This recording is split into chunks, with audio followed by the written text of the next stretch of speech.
Welcome back to another youth culture screencast, and we're going to look at gender and youth cultures in this particular video.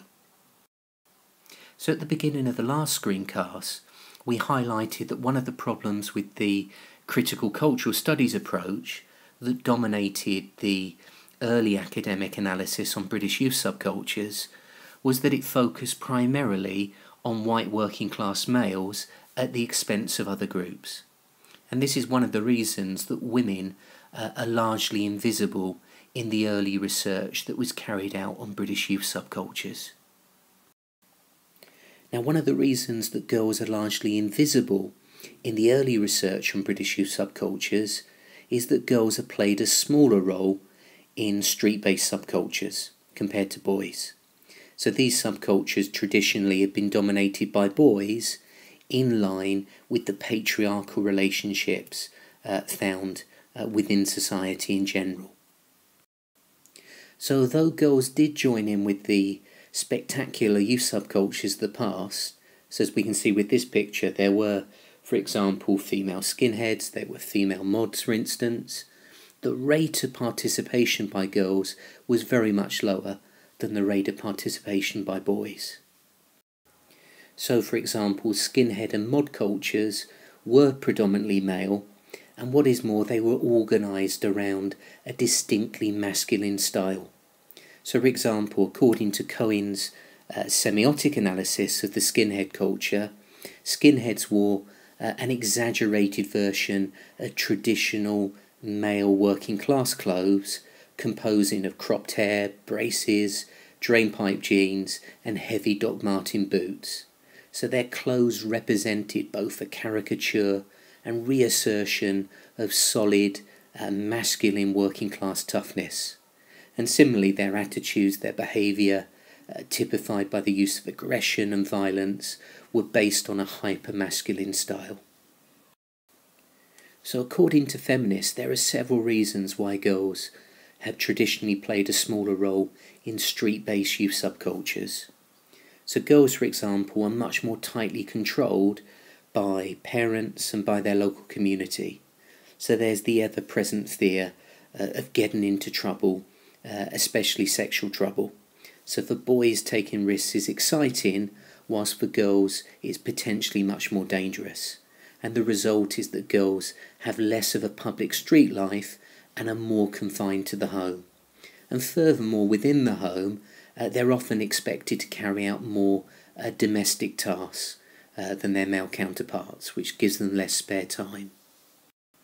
So in the past, it was simply not possible for many girls to engage in leisure activities which were perceived to be dirty, dangerous, or hedonistic. However, although feminist writers such as McRobbie and Garber argued that girls played a smaller role in street-based subcultures compared to boys, they speculated that girls might have their own culture, separate from the male-dominated street-based subcultures. And the research carried out by McRobbie and Garber in the 1970s indicates that girls were involved in a distinctive youth culture of their own, which they described as a bedroom culture, since it involves girls spending time in their bedrooms, often in pairs rather than in gangs on the street, where girls will listen to music, experiment with makeup, discuss sex and relationships, pop stars, and the latest gossip. And I think this notion of a bedroom culture once again reflects this general idea that young people are attracted to youth cultures as a way of resolving the problems that they face. So feminist researchers such as McRobbie and Garber argued that due to the socialisation of girls and the supervision that they undergo during their adolescence, they have to adopt a bedroom culture, because the bedroom is a space into which girls retreat away from the outside world and away from the risk of being humiliated or harassed by boys. So the bedroom is a space where young women can exercise a degree of autonomy within a culture where the activities of girls are highly controlled and regulated.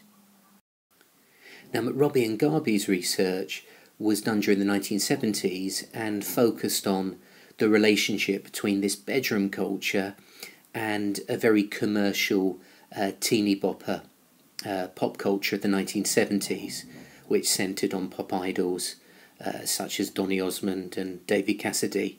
However, there are perhaps more contemporary equivalents of this bedroom culture. For example, research carried out in Manchester by Lincoln in the 1990s found that a bedroom culture still existed. The bedroom was still a place where girls cultivated friendships with other girls. However, she found that girls' bedrooms were no longer as private as they once would have been. So television and access to the internet were common, and so the outside world was allowed in. And furthermore, she found that girls no longer excluded males from their bedrooms, as they were now much more likely to allow boyfriends in, although they remained predominantly female territory. And perhaps we can now talk about the existence of a new bedroom culture. So this is the idea of the internet replacing the idea of a slumber party, because it allows girls to maintain relationships through social mediums in addition to face-to-face contact. So young people are able to strengthen, solidify and coordinate their relationships through wireless communication devices and access to the internet.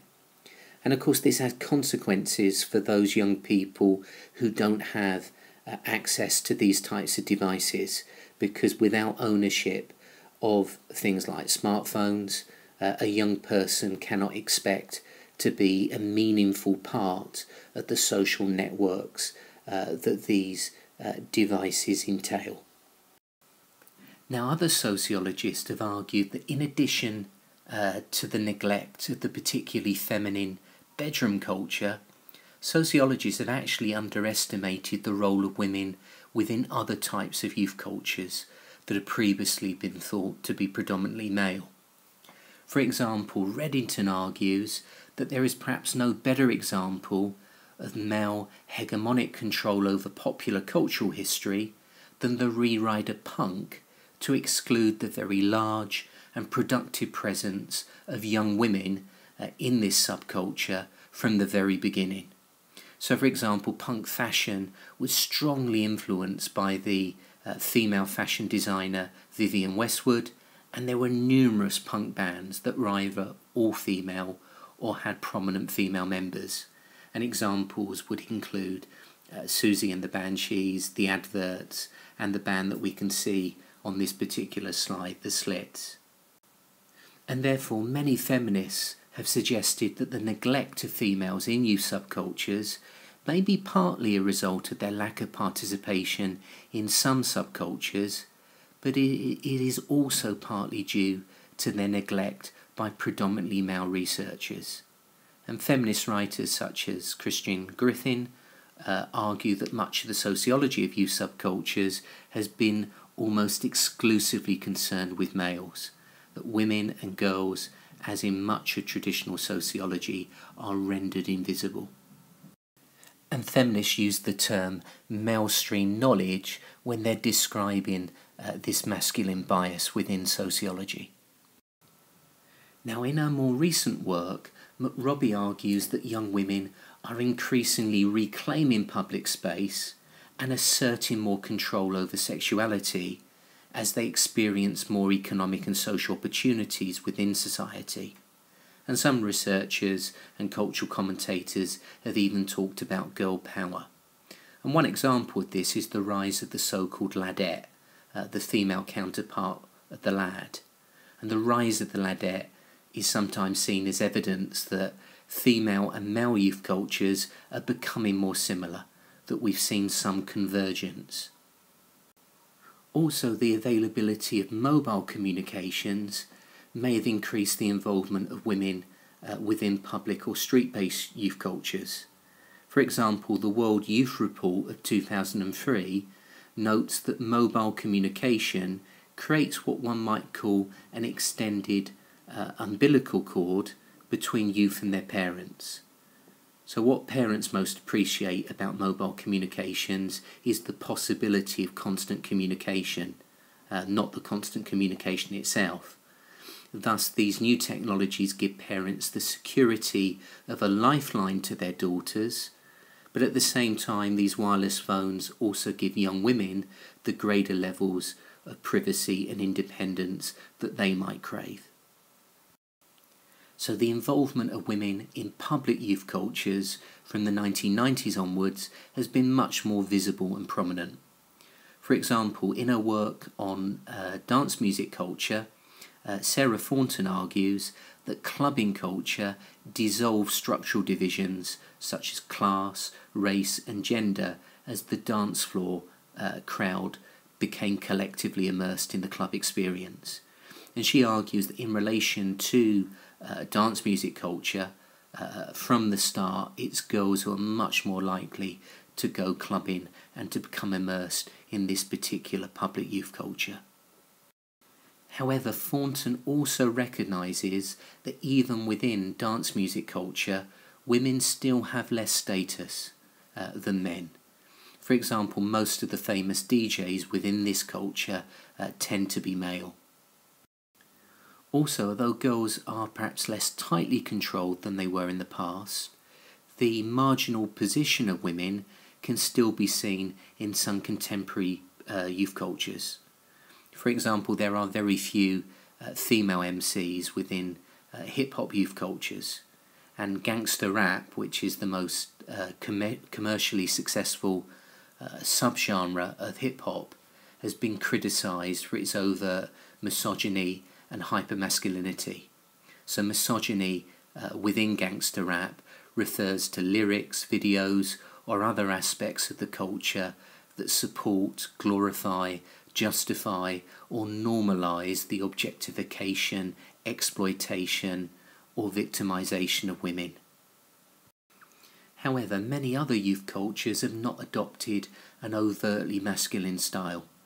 For example, groups such as goths and emos are androgynous in terms of their style, meaning neither male or female.